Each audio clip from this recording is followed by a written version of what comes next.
l'avantage d'une plante comme ça, c'est que vous en mettez 2 kg hectare. Donc, vous voyez, il n'y a pas besoin de...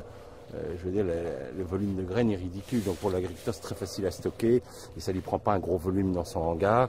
Et il est complètement indépendant, il n'est pas toujours obligé de passer par les marchands. Ça, c'est très important dans l'agriculture de demain que les agriculteurs retrouvent leur indépendance. On les a trop enfermés dans un modèle où ils sont complètement captifs, quoi.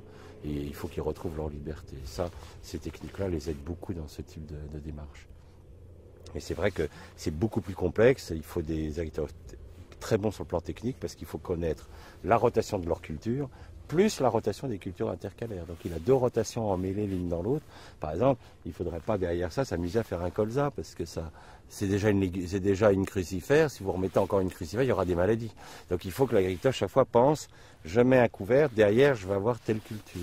Mais en même temps c'est beaucoup plus passionnant pour l'agriculteur plutôt que de faire du NPK, puis blé sur blé sur blé, ou maïs sur maïs sur maïs. Au moins il joue avec les saisons, avec son sol, ça rend le métier beaucoup plus passionnant. Il faut réapporter ces fondamentaux de l'agriculture biologique et paradoxalement, on va lui redonner du temps. Un autre regard sur le végétal et le sol, quoi. Il n'y a pas d'antinomie là-dessus, quoi. C'est pas revenir en arrière, c'est ça le progrès, quoi.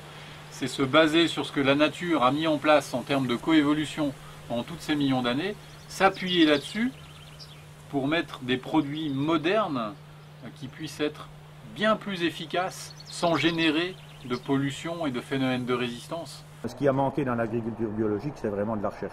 Et je pense qu'il y ait des fermes expérimentales comme l'INRA ou des fermes de lycées agricoles qui se sont mis en partie en bio, en partie ou en totalité, va beaucoup nous aider. D'abord, ce qui est donc INRA sur la recherche et ce qui est lycée, ça va permettre à des jeunes de voir les 2 formes d'agriculture.